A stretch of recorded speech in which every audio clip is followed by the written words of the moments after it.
G'day ladies and gentlemen, welcome to Draw with Jazza. I'm Jazza and this is our Christmas special. Where today we're... sorry, something's off. It's not festive enough, but it will be with a little Christmas magic. Much better.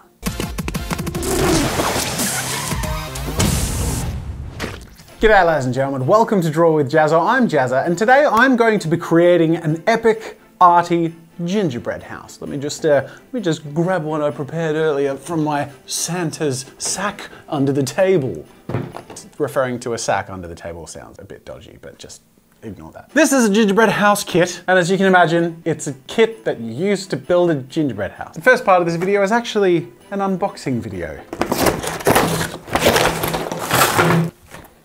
Man, I unboxed the crap out of that box. So we have some pre-baked gingerbread walls. It comes with royal icing, but in my experience, this stuff is notoriously weak. So I'm gonna make my own icing, and it comes with a little decorations, but I've bought my own decorations along as well. Now, I know what you're thinking. How can you make something epic with that? And in fact, that's a thought I often have had because I've built these before, also because I'm lazy and don't want to bake them myself, but it's never enough. I want to do a big one, and I've always wanted to do an epic, massive gingerbread house, but I'm not a baker and I've never had the time or enough of these to do anything substantial with. Plus, I'm not good at planning. I'm not gonna like create a plan to, you know, create templates and overrated. But what I am good at is improvising and working with an obscene excess of arty materials.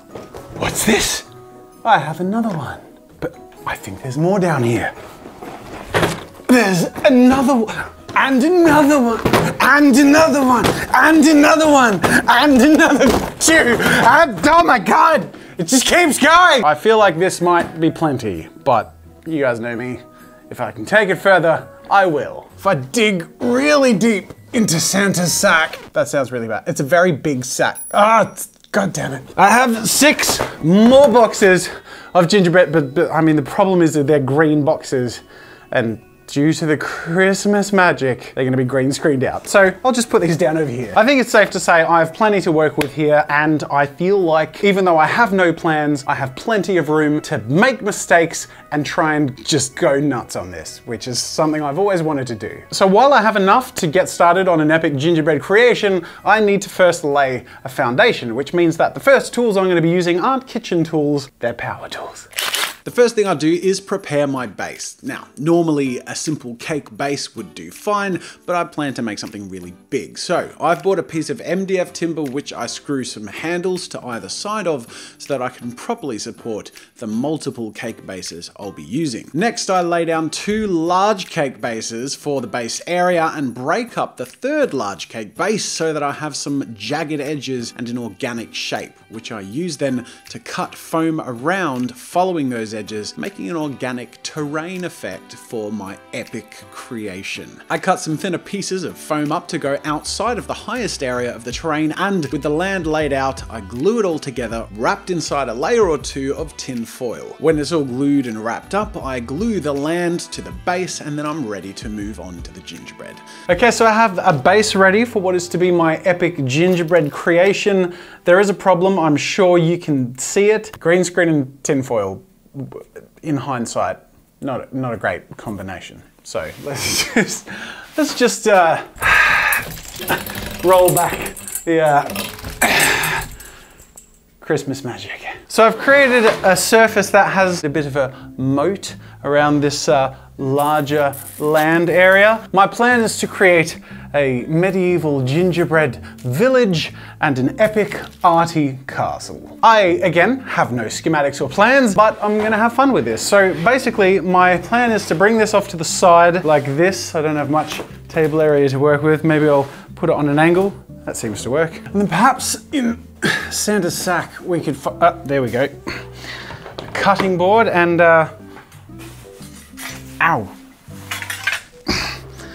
some sharp kitchen knives. Seems like a somewhat ominous thing for Santa to have in his sack, but let's not think about that. I'm gonna get stuck into my gingerbread creation, and in this box I have all of the contents of all of those gingerbread boxes divided into their individual packets, which I can now open and cut up and use as I wish. Now, this is going to be time consuming and I have no idea how it's going to turn out, but I'm excited to give it a go. Now there is one last thing I want to do before I get started, and that is make some icing. The stuff that comes in these packets is pretty flimsy. So I guess it only stands to reason that we persist with the obnoxious gag. Insert innuendo about Santa's sack. Empty contents into a dry mixing bowl. Add precisely 50 mils of water. So we need 50 mils of water. Here we go. I don't know how Santa's sack doesn't get wet with this inside. All right. Is it working? I hope so. Yeah, now we're talking. There we go. Royal icing. I'm just gonna put it inside this Tupperware container so it doesn't harden while I prep and cut all my gingerbread stuff and plan out how I'm going to build my gingerbread creation. But that puts me in a place where it's now time to start and just see what happens.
So there we have it, ladies and gentlemen. This is my finished epic gingerbread creation. I really hope you enjoyed this, and the end result is something I'm pretty satisfied with. I've always wanted to just try and go nuts and in particular make an epic gingerbread castle, and today I finished doing that. Make sure to like this video if you enjoyed it and you like the result yourself, and of course subscribe to Draw with Jazza if you're new here and you want to see more fun with art 3 times a week. But I should let you know that I'm going on a short break because it's Christmas, so I won't be putting any content out on this channel for about a week and a half. But while I'm gone, if you want to get creative and dive into some arty stuff yourself, I just recently released my digital coloring book. So go check that out with a link in the card and in the description. It's got a huge amount of really high quality reproduced creations that I've made, loads of detail, really crisp reproduction, and some original images that you haven't seen anywhere. You can use that to practice your digital painting skills, or of course print it and play around with markers, pencils, or whatever your heart desires. So go check out that brand new digital coloring book. Any and all support is a huge help to me and my family and this channel, so I really appreciate it. But that being said, that does bring me to the end of this video and the end of, I guess, this year on Draw with Jazza.